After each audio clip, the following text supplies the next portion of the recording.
We talk about the expense of the people coming across the border. It is a remarkable expense. And so I've got some numbers here that are not going to get any better because certain states like California have allowed the illegals to get on to Medicare. And, you know, the government paid for health care, food stamps, Social Security, veterans benefits being used, veterans money being used to cover the cost of illegals. Over the next decade, and I want you to think about this and then apply the fact that we've got all the illegals coming in and the drain on resources that that's going to represent. Spending on Social Security will grow from $1.5 trillion this year to $2.5 trillion by 2034, 10 years from now. You'll be at $2.5 trillion on Social Security, while spending on health care will grow from $1.6 trillion to $2.8 trillion with a T. And this isn't even taking into account people coming across the border saying, well, I need this, and the government's giving away this and that and everything else and giving away your money. 84% of the federal spending growth will come from health, Social Security, and interest on the debt. That's why I say, folks, look, we're $35 trillion in debt. We are the poorest nation on earth, by definition. We're $35 trillion in the hole. Well, America's the wealthiest place on earth. Not really. Not really. Spending on Social Security, like I said, from 1.5 to 2.5. Health care from 1.6 to 2.8. And this all comes from a committee for the responsible federal budget. This is an analysis that's been found. Net interest costs will more than double from $870 billion this year to $1.6 trillion by 2034. We're going into a hole, and it's so predictable. Look. When Barack Obama walked into the Oval Office for the first time, the American debt was about $5 trillion at the end of George W. Bush's tenure. $5 trillion. It's now 7 times higher at $35 trillion. And you look at that, I look at that, I say that has to be by design. How could that be anything else other than being by design, right? How could that be anything else other than by design? The budget deficit is projected to grow from $1.7 trillion. These are the deficits, not the debt. The deficits. Sorry, I'm a little sick today, too. In fiscal year 23 to $2.6 trillion in deficits, which means we're going to be $50 trillion in debt. $50 trillion in debt by 2030. By 2030. I mean, and the solution for this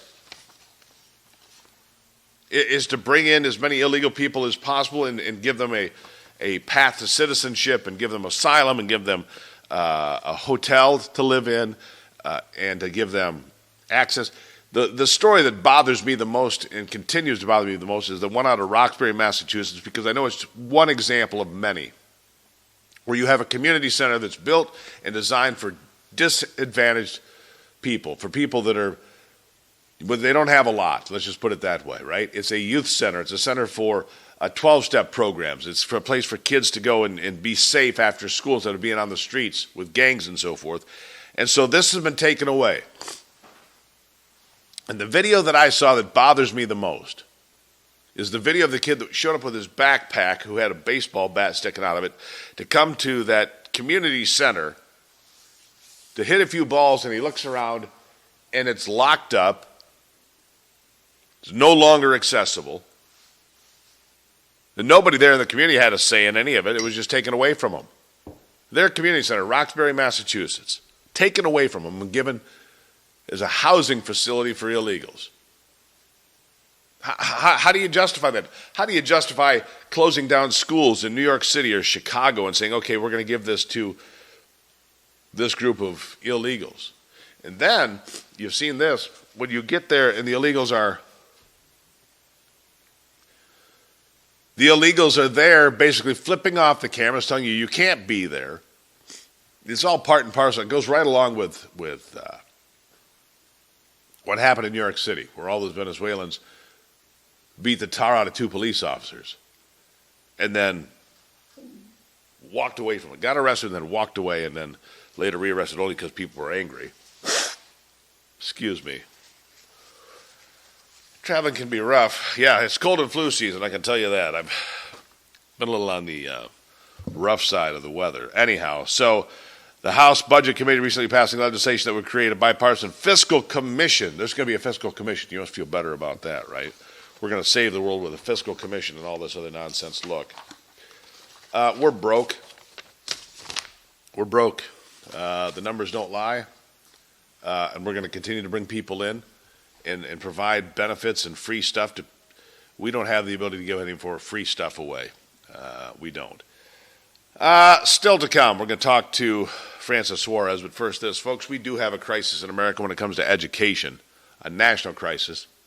For decades, young people haven't been properly taught about American heritage. It's what my friends at Hillsdale call civics and civic education. The result, too many young Americans reject the principles of liberty and freedom. Americans between 18 and 30, think about this, are the ones most likely to reject patriotism, that treat our founding fathers as villains, to look at America with a sneer, and they want to tear down statues of Abe Lincoln and George Washington. As a society, we've neglected this problem for far too long. I want to help you learn.